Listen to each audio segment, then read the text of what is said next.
உலக தமிழர்களுக்கு வணக்கம். நான் உங்கள் வெங்கிரத்னம். இன்னைக்கு நிறைய விஷயங்கள் பேச போறோம். அதுக்கு முன்னாடி இந்த பழனி நில பஞ்சாயத்துக்கு வந்துரும். நான் ஏற்கனவே சொல்லியிருந்தேன். அமைச்சர் ரமேஷ அவரோட சாதிய காரணம் காட்டி எப்படியாவது கட்டம் கட்டிடணும் அப்படின்னு வானத்துக்கும் பூமிக்கும் குதிச்சுக்கிட்டு இருக்காங்க திமுக. இதுக்கு பின்னாடி இருக்கிறது முழுக்க முழுக்க ஒரு பிராமணத்திற்கு எதிரானது. ஏன் பிராமணன்னா அவன் அமைச்சரவையில் இருக்க கூடாதா? கோவில்ல போய் பாப்பான் கையிலேயே கோயில கொடுக்கறதா? அப்புறம் என்னடா, அவன் தான் கோயில நல்லபடியா பாத்துக்கிறான். இன்னமும் சொல்றேன், பிராமணர்கள் இல்ல அப்படின்னா இன்னைக்கு இன்னும் பல பேர் மதம் மாற்றப்பட்டிருப்பாங்க. இந்த மதம் மாத்துறதை தடுக்கிறதே பிராமணர்கள் தான். அதுக்கு உண்மையிலேயே அவர்களுக்கு நாம நன்றியே சொல்லலாம். சரி, நம்ம அதை டீட்டெயில்டா அரசியல் பேசணும்னா நாரி போயிடும், அந்த அளவுக்கு கிழிச்சிருவேன். பட் இந்த பழனி நில விவகாரத்துல திமுகவோட பங்கு என்ன அப்படிங்கறதான் இன்னைக்கு ஆதாரத்தோட கிழிக்க போறோம். போட்டோவை பாருங்க. இந்த போட்டோவில் இருக்கிறவரை பார்த்தா 2 கோடி ரூபாய்க்கு இடம் வாங்குறவர் மாதிரி இருக்கா? இவர் தான் இடம் வாங்கினவர். நல்லா க்ளோஸ் அப்ல ஜூம் பண்ணி கூட பாருங்க. இந்த கேமரா நிலப்பத்திரம்லாம் இன்னைக்கு பதியணும்னா அதுக்கு முன்னாடி ஜிபிஎஸ் கேமராவில் அந்த இடத்துலயே நின்று போட்டோ பிடிக்கணும். இந்த பத்திரம் பதியறதுக்காக எடுக்கப்பட்ட போட்டோ. இவர் தான் அந்த இடத்த வாங்கினவராம். உங்களால நம்ப முடியுதா? 100 கோடி ரூபாய் இடத்த இவர் 2 கோடி ரூபாய்க்கு வாங்கியிருக்காராம். அப்ப ஆப்த ரெக்கார்டா இப்ப 100 கோடி ரூபாய்னா இவர் ஒரு 50 கோடி சைட்ல ஒதுக்கி இருக்கணும். 52 கோடி ரூபாய்க்கு ஒர்த்தா இவரு. கொஞ்சமாவது மனசாட்சியோட பேசுங்கடா. இவர் தான் இடம் வாங்கினவர்னு சொல்றீங்க. இவர் ஆளை பார்த்தா சாதாரணமா நம்மளால புரிஞ்சிக்க முடியுது. வேணும்னா இவர் ஒரு புரோக்கரா இருக்கலாம். அதாவது புரோக்கர் நான் தப்பா சொல்ல வரல. ரியல் எஸ்டேட் ஏஜென்ட்ஸ் வாங்கி கொடுக்குறவங்க, மீடியேட்டர் வேலை பார்க்குறவங்கள புரோக்கர் அப்படிம்பாங்க. இவர் ஒரு நில புரோக்கர் மாதிரி இருக்காரு தோற்றத்துல பார்த்தா. இவர்கிட்ட இத்தனை கோடி இருக்குமா அப்படின்னா சத்தியமா இருக்கிறதுக்கான சாத்தியம் இல்லை. ஆளை பார்த்தாலே தெரியுது. ஆளை பார்த்து எடை போடாதீங்க அப்படிங்கிற கேள்விக்கெல்லாம் நான் ஏத்துக்கிறேன். ஆனா இவர்கிட்ட அப்படி இதுக்கான வாய்ப்பு இருக்கிற மாதிரியே தெரியல. அப்ப இவரோட பேர்ல பத்திரத்தை பதிஞ்சிட்டு பின்னால வேற எவன் பேர்லயாவது மாத்திக்கலாம் அப்படிங்கிற நிலைப்பாட்டுல தான் பதிஞ்சிருக்காங்களா? வெள்ளைச்சாமி, சேதுபதி அப்படிங்கிற நபர்கள் மேல நிலத்தை பதிஞ்சு பின்னாடி சக்கரபாணி பேர்ல மாத்திக்கலாங்கிறதா? அங்க இருக்கக்கூடிய அத்தனை பேருமே சொல்றாங்க நிலத்தை ஆட்டைய போட்டது பூரா திமுகவை சேர்ந்த சக்கரபாணி தாங்க அப்படின்னு சொல்லிட்டு. முன்னாள் திமுக கொறடா சக்கரபாணி தான் இதுக்கு பின்னாடி இருக்காரு அப்படிங்கிறாங்க. பட் அதை இனிமே அரசு தான் ஆராய்ஞ்சு அதுல இருக்கிற உண்மை பொய் என்ன அப்படிங்கிறத வெளிப்படுத்தணும். நம்ம ஏன் இதுல ரொம்ப டீப்பா சந்தேகப்படுறோம் அப்படின்னா, இந்த பத்திரப்பதிவுக்கு எல்லா பத்திரப்பதிவுக்குமே சாட்சி கையெழுத்து போடணும் பாத்தீங்களா? இந்த பத்திரப்பதிவுல சாட்சி கையெழுத்து போட்ட லட்சுமணன் இவர் தான். இந்த லட்சுமணன் திமுகவோட வார்டு செயலாளர். பெரும்பாலும் பாத்தீங்கன்னா பெரும் அமைச்சர்களுக்கு வார்டு செயலாளர்கள் எல்லாம் வந்து பெரிய ஃபிட்டா இருப்பாங்க. ஏன்னா வட்ட செயலாளருங்கிறது அதிமுக திமுகவெல்லாம் பெரிய பொறுப்பு. ஒரு வட்ட செயலாளர் போய் சாட்சி கையெழுத்து போட்டிருக்காரு அப்படின்னா இடம் வாங்கினவரை பார்த்தா அவ்வளவு ஒருத்தா தெரியல. ஆனா சாட்சி கையெழுத்து போடுறவனை பார்த்தா சந்தேகம் நமக்கு வருதா இல்லையா? அப்ப இந்த இடத்துக்கு பின்னாடி கண்டிப்பா திமுக இருக்கும், மாற்று கருத்து இல்லை. நானா தமிழ்நாட்டுல என்ன கேவலம் நடந்தாலும், என்ன தப்பு நடந்தாலும், என்ன அநியாயம் நடந்தாலும், என்ன கொடுமை நடந்தாலும், என்ன கொடூரம் நடந்தாலும் அதுக்கு பின்னாடி திமுக இருக்கும் அப்படின்னு ஆழமா நம்புறவன். அரசாங்கத்துக்கு எடுத்து மேட்டரை போட்டாச்சு. இனிமே விசாரணை அப்படிங்கிறத அரசாங்கம் தான் செய்யணும். இந்த லட்சுமணனை பிடிச்சி விசாரிங்க, சம்பந்தப்பட்ட நபர்களை எல்லாத்தையுமே கைது செய்து விசாரிக்கணும் அப்படிங்கிறது தான் இந்த சமூக வலைதளங்கள்ல பெரிய பேசு பொருளா இருக்கு. சும்மா அமைச்சர் ரமேஷ் பாவம் இப்பதான் சின்ன பையன் வந்திருக்காப்புல, ஓரளவுக்கு நல்லதான் பண்றாப்புல. பாராட்டப்படக்கூடிய வேலைகள் நிறைய நடக்குது. குறிப்பா பத்திரப்பதிவு துறையிலும் சரி, அறநிலைத்துறையிலும் சரி நிறைய சீர்திருத்தங்கள் செய்யப்பட்டிருக்கு. பட்டாலாம் இப்போ உடனடியா வருது. நமக்கே நிறைய நேயர்கள் போன் பண்ணி சொல்றாங்க, என்னடா இவனுங்க ராங் ரூட்ல போயிட்டு இருக்காங்கல்ல, அவன் ஆர்ன் அடிக்க வேணான்னு சொல்லு. என்னடா இவங்க ராங் ரூட்ல போயிட்டு இருக்காங்க, சின்ன பசங்கன்னு பார்த்தா ஒரு மாதிரியா போயிட்டு இருக்காங்க, திரும்ப நம்ம ஆட்சிக்கே வர முடியாதவங்கிற வைத்தறிச்சல்ல இந்த மாதிரி சூழியெல்லாம் இவனுங்க பாக்குறானுங்களோங்கிற சந்தேகம் நமக்கு வருதா இல்லையா?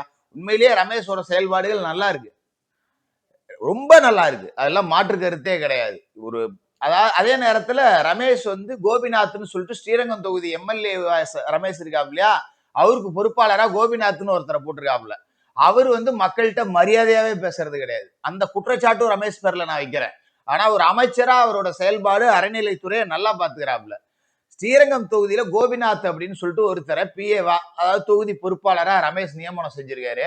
அந்த கோபிநாத்திட்ட ஸ்ரீரங்கம் தொகுதி மக்கள் யாராவது போய் ஏதாவது கோரிக்கை வச்சோம் அப்படின்னா இதெல்லாம் என்கிட்ட சொல்ற, எனக்கு தண்ணி வருதா, சாக்கடை ஓடுதா, லைட் எரியுதா, இதை மட்டும் தான் பார்க்க சொல்லியிருக்காரு. மத்ததெல்லாம் என்கிட்ட கொண்டாடாத அப்படின்னு நீ வா போன்னு நிறைய பேர்த்த ஒருமையில பேசியிருக்காரு பொதுமக்களை. அதெல்லாம் ரமேஷ் கண்டிக்கணும் அப்படிங்கிறத நம்ம இந்த இடத்துல கோரிக்கையா வச்சுக்கிறோம். ஆனா ஒருத்தன் ஜாதியின் காரணமா மட்டுமே அவனை கட்டம் கட்டுறீங்க அப்படின்னா அதை எந்த ரூபத்திலையும் ஏற்க முடியாது. ஏன் பார்ப்பான் கோயில பார்க்க கூடாது? அப்ப எவன்டா பார்ப்பான்? கோவம்லாம் எனக்கெல்லாம் அதிகமா வந்துடும். ஏன் ஒருத்தரை சாதியின் பேரால நீங்க கட்டம் கட்டுறீங்க? பண்ணின பித்தலாட்டத்துல பின்னாடி கண்டிப்பா திமுக இருக்கு. இத அமைச்சர் ரமேஷ் அவர்களோட பார்வைக்கே வைக்கிறேன். பர்சனலா அனுப்பக்கூடிய வேலையும் செய்வேன், கண்டிப்பா செய்வேன். இதுக்கு அரசு நடவடிக்கை எடுக்கணும். சரி, இப்ப நம்ம விஷயத்துக்கு வந்துரும். இப்ப புது பாட்டு ஒண்ணு, பழைய பாட்டை இவங்க ரீமிக்ஸ் பண்ணி பாட ஆரம்பிச்சிருக்காங்க, திமுகவும் பிஜேபியும். நீ சூரியன் நான் தாமரை, நீ வந்தால் நானே மலர்கிறேன் அப்படின்னு சொல்லிட்டு, அப்படியே சூரியன் வந்தா தாமரை மலர்ந்துருமா. இவங்களுடைய புத்திய பாத்தீங்களா? கடந்த 5 வருடமா திமுக அரசியல்ல அதிகம் பேசுனது, நாங்க இல்லைன்னா பிஜேபி உள்ள வந்துரும், நாங்க இல்லைன்னா பிஜேபி உள்ள வந்துரும், ஐயோ பாசிச பாஜக உள்ள வந்துரும், ஐயோ மாட்டுக்கறி திங்க கூடாதுங்கிறாங்க, ஐயோ முஸ்லிம் மக்கள் பாதிக்கப்படுறாங்க, ஐயோ கிறிஸ்துவ மக்கள் பாதிக்கப்படுறாங்க. என்ன டிசைனடாப்பா வடை சுட்டிங்க நீங்க. இப்ப 2 நாள்ல நடந்த மாற்றங்களை சொல்றேன், அதுக்கு பின்னாடி இவங்களோட அண்டர் டீலிங் என்னங்கிறதையும் பேசுவோம்.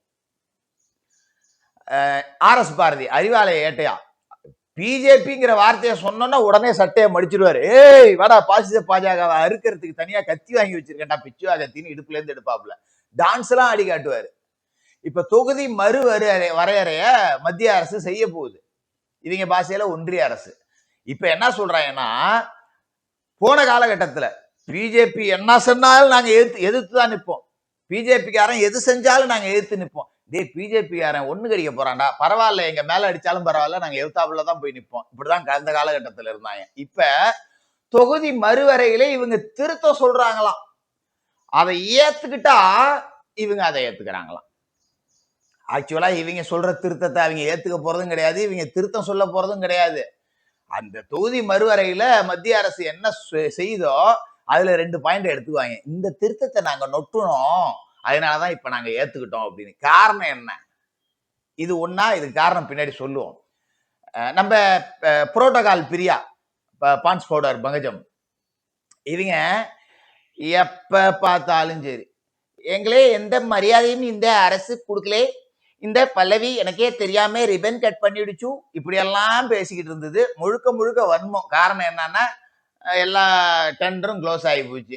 என்னடா இது பல்கா காசு வாங்கி வச்சிருந்தோம், டெண்டர் விட்டு எல்லா கம்பெனிக்காரன்ட்டையும் அட்வான்ஸ் வாங்கி விட்டோம், நமக்கு வாங்கி கொண்டு வச்சு தானே பழக்கம். இப்போ வச்ச பணத்தெல்லாம் ரிட்டர்ன் எடுக்க சொல்றாங்க. இதுல சேகர் பாபு கிட்ட கொடுத்ததை எப்படி வாங்குறதுன்னு தெரியல. இதெல்லாம் வயிற்றுல ஐயோ ஐயோ ஐயோ ஐயோ அடிச்சுக்கிட்டு அழுவாத குறையா இருக்கு. இப்ப என்னன்னா, முதல்வரோட நிகழ்ச்சியை புறக்கணிச்சது. அதாவது முதல்வர் பெரம்பூர் போன அந்த நிகழ்ச்சியில பிரியா புறக்கணிச்சாங்க. கேட்ட எனக்கு முறைப்படி அழைப்பு இல்லை அப்படின்னாங்க. ஆனா மருத்துவம் மற்றும் மக்கள் நல்வாழ்வுத்துறை சார்பா நிகழ்ச்சி நடத்தப்பட்டப்ப மேயர் பிரியாவுக்கு அழைப்பு கொடுக்கப்பட்டிருந்தது. அழைப்புதெல்லாம் அவரோட பெயரும் இடம்பெற்றிருந்துச்சு. ஆனா போகல. ஏன் போகல? நமக்கு வன்மம். ஐயோ தோத்துட்டோமே, இவங்க ஜெயிச்சுட்டாங்களே, என்ன பண்றதுங்கிற வன்மம். அது மாதிரி மாநகராட்சியில முக்கியமான நிகழ்வுல அமைச்சர் வெங்கட்ராமன் கலந்துகிட்டப்ப அதுலயும் மேயர் பிரியா கலந்துக்கல. இப்ப டிவிகே அரசு அமைந்ததுல இருந்து தமிழ்நாடு அரசோட எந்த நிகழ்ச்சியிலுமே மேயர் பிரியா கலந்துக்கல. ஆனா நேத்து பிஜேபியோட நிகழ்ச்சியில, மத்திய அரசோட நிகழ்ச்சியில கலந்துக்கிட்டாங்க. என்னன்னா, கொளத்தூர் தொகுதியில பாஸ்போர்ட் ஆபீஸ் ஓபன் பண்றாங்க. இப்ப கொளத்தூர்ல ஸ்டாலின் எம்எல்ஏவா இருந்தா கூட எங்க தலைவரோட தொகுதிங்க, நான் போய் கலந்துக்கிட்டேன்னு சொல்றதுல ஒரு லாஜிக் இருக்கு. அதையே கொத்து பரோட்டா போட்டு பார்சல் பண்ணி லண்டன்ல கொண்டு வச்சாச்சு. இப்ப கொளத்தூர் தொகுதியில விஎஸ் பாபு தான் எம்எல்ஏவா இருக்காரு. அங்க நீ போக வேண்டிய தேவை என்ன? எல்முருகன் கலந்துக்கிறாரு. அது மத்திய அரசோட நிகழ்ச்சி. அங்க போய் உட்காந்துக்கிட்டு இந்த அம்மா கலந்துக்கிட்டு, பாஸ்போர்ட் வந்தா எல்லாரும் வெளிநாட்டுக்கு போலாம், வெளிநாட்டுல இருந்து ரிட்டர்ன் வரலாம் அப்படின்னு மட்டும் தான் பேசல. அங்க போய் கலந்தது. காரணம் என்ன? Dealing, under dealing, London to Delhi dealing நடந்துகிட்டு இருக்கு. என்னடா இப்படி எல்லாம் பண்றீங்க? தொகுதி மறுவரையை ஒத்துக்கிறேன்னு சொல்றீங்க, இப்ப போய் கொளத்தூர்ல நிகழ்ச்சியில கலந்துக்கிறீங்க, இப்படிலாம் பண்ணா பிஜேபி உள்ள வந்துடாதா? ஏன்னா பிஜேபி உள்ள வந்துடாது. இப்ப போய் கேளுங்களேன், பிஜேபி உள்ள வந்துருதோ இல்லையோ, நாங்க உள்ள போகாம எங்களை காப்பாத்திக்கிறதுக்கு அதான்டா இருக்கேன், நாங்க உள்ள போகாம இருக்கணும், அதுக்காக பிஜேபி உள்ள வந்தா பரவாயில்ல. எவ்வளவு மானங்கெட்ட பொழப்பு. மனுஷன் ஒரு மானங்கெட்டவன், திமுக கார அதை விட கொடுமையான மானங்கெட்டவன். அப்படிதான் இதை நம்ம எடுத்துக்க முடியுது. இவ்வளவு நாளா பிஜேபி உள்ள வந்துரும், பிஜேபி உள்ள வந்துரும் சொல்லிவிட்டு இப்ப நீங்க உள்ள போயிடுவீங்க அப்படிங்கிறதுக்காக பிஜேபியே வரட்டும் நாங்க உள்ள போயிடக்கூடாதுன்னு சொல்றீங்கன்னா உங்க கொள்கையில ஐயோ உங்களெல்லாம் காலியாகி கையை பிடிச்சி இழுக்க கோவங்கள் வெறி வருது. இப்ப பிஜேபி உள்ள வந்துடாது. என்ன மேட்ருன்னா இந்த எம்எல்ஏக்கள் பேர வழக்குல செம்மையான ஆதாரங்கள் எல்லாத்தையும் எடுத்தாச்சு. ஃபர்ஸ்ட் சாதாரணமா இதை அணுகுனாங்க. ஆனா பேரம் பேசப்பட்டது சொன்னா நம்ப மாட்டீங்க 52 எம்எல்ஏக்கள்கிட்ட. நான் கூட ஃபர்ஸ்ட் 20 25ன்னு நினைச்சேன். ஆனா பேரம் பேசப்பட்டது 52 எம்எல்ஏக்கள்கிட்ட பேசியிருக்காங்க. இதுல கொஞ்சம் நான் கட்சி தான் எல்லா இடத்துலயுமே ஒரு விலை வாங்க முடியாத நபர்கள்னு இருப்பாங்கல்ல, அதுல உள்ள சிலர் தான் போட்டு கொடுத்துட்டாங்க. ஆனா பல பேர் வந்து இந்த பேரத்துக்கு சரி பார்ப்போம், அதான் ஒரு 50 கோடி வரைக்கும் வருது பார்ப்போம் அப்படின்னு பெண்டிங்ல வைக்கிற மனநிலையிலே இருந்திருக்காங்க. விட்டா சக்சஸ் பண்ணியிருப்பாங்க. மயிரிலையில் உயிர் தப்பிச்சிருக்கு இந்த அரசு அப்படின்னு எடுத்துக்கலாம். என்னன்னா பேரம் பேசுனது பூரா யாரு அப்படின்னு பாத்தீங்கன்னா சாதாரண பத்திரிகையாளர்கள் வெளியில வந்திருக்காங்க. யார் சொன்னா இந்த எம்எல்ஏ கேட்பான். இந்த எம்எல்ஏவோட சொந்தக்காரன் யாரு? இந்த எம்எல்ஏ குடும்பத்துக்கு ஏற்கனவே எல்லாம் ஏழைப்பாளைங்க. இவங்க எல்லாம் கடன் கொடுத்தவன் யாரு? இவங்களுக்கு இவ்வளவு நாள் பைனான்ஸ் பண்ணவன் யாரு? இவங்கள எல்லாத்தையும் பிடிச்சி எல்லாம் சகிட்டு மணிக்கு நாலா பக்கமும் அணை கட்டி இருக்காங்க.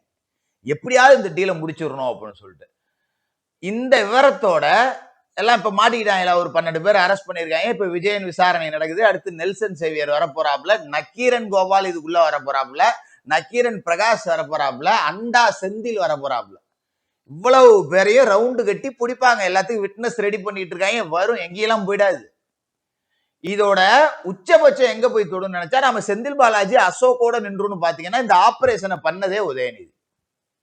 விஜய் சிஎம் சீட்ல உட்கார்ந்து இருக்கிறத என்னால ஏத்துக்க முடியல. எப்படியாவது அதை காலி பண்ணணும், பார்த்துக்குவோம் என்ன வேணாலும் நடந்து அப்படின்னு சொல்லிட்டு முழுக்க முழுக்க முழுக்க முழுக்க இந்த ஆபரேஷனை செஞ்சது உதயநிதி தான் அப்படிங்கிறதுக்கான ஆதாரங்களை எடுத்திருக்காங்க. அப்ப உதயநிதியை நெருங்கணும் அப்படின்னா இன்னும் பர்ஃபெக்டான ஆதாரங்கள் வேணுங்கிறதுக்காக தான் சிபிசிஐடி இன்னும் தீவிரமா விசாரணை அப்படிங்கிறத பண்ணுது. உளவுத்துறை சும்மா வட்டம் கட்டி எடுக்கிறாங்க, கழுகு மாதிரி சுத்திட்டு இருக்காங்க. எல்லாரும் மாட்டி ஆதாரங்கள் எடுக்கப்படும் பட்சத்துல உதயநிதி தூக்கப்படுவாரு. உதயநிதியை தூக்குவாங்கன்னு இவங்களுக்கு நல்லாவே தெரியும் திமுகவுக்கு. அதனாலதான் ஏவாவேலு, செந்தில் பாலாஜி இப்படி ஏகப்பட்ட பேர் மேல கேஸ் இருக்கு. எல்லாரும் அரெஸ்ட் ஆயிடுவாங்க போல இருக்கு. அங்க சுத்தி இங்க சுத்தி ஆட்டை கடிச்சு மாட்டை கடிச்சு என் பிள்ளையும் கடிச்ச கதையாயிடுமோ அப்படின்னு சொல்லிட்டு தான் இங்க இருந்து லண்டனுக்கு போன் பறக்க, அப்பா மாட்டிக்கிட்டோம்ப்பா, ஆப்பு சீவிக்கிட்டு இருக்காங்கப்பா, எப்ப கொண்டாந்து சொருவாங்கன்னு தெரியாதுப்பா, நான் அவங்க தொகுதிக்கு இடைத்தேர்தல் வரும்னு நினைச்சேன், கடைசியில சேப்பாக்கத்துக்கு இடைத்தேர்தல் வந்துடும் போல இருக்குப்பா அப்படின்னு ஒப்பாரி வைக்க இங்கேருந்து லண்டனுக்கு போன் பறந்து, லண்டன்ல இருந்து டெல்லிக்கு போன் பறந்து தான் இந்த சாங் ஓடிக்கிட்டு இருக்கு. நீ சூரியன் நான் தாமரை, நீ வந்தால் நானே மலருவேன் அப்படின்னு. அப்ப நீங்க கடந்த காலகட்டங்கள்ல பார்த்திருக்கலாம், இந்த சாத்தனூர் டேம் உடைஞ்சு பெரிய வெள்ளம் வந்துச்சு பாத்தீங்களா, விழுப்புரம் மாவட்டம் முழுக்க. அப்ப நீர்வளத்துறை அமைச்சரா இருந்த துரைமுருகன் வெளியிலேயே வரல, கேட்டா ஜுரம். அத்தனை நாளைக்கு அவர் பேர் துரைமுருகன், அந்த 2 நாளைக்கு மட்டும் அவர் பேரு ஜுரமுருகனும். ஜுரம் வந்துருச்சான் அவருக்கு, அதனால வரல. அவரு வயோதிகங்க, வயசாகி போச்சுங்க, அவரை ஏங்க இந்த நேரத்துல கூப்பிடுறீங்க? வயசாயிடுச்சுன்னா போய் படுங்கடா, படுத்து தூங்குங்க, எதுக்கு அமைச்சர் பதவியில வந்துட்டு அடுத்தவன் தாலியா இருக்கிறீங்க? ஆனா கதிரானந்தோட காலேஜ்ல ரைடுன்ன உடனே ராத்திரி 1:30 மணிக்கு டெல்லிக்கு ஓட முடியுது துரைமுருகனால. இவங்களுக்கு காரியம் ஆகணும்னா காலையும் விழுவாங்க, கழுத்தையும் இருப்பாங்க.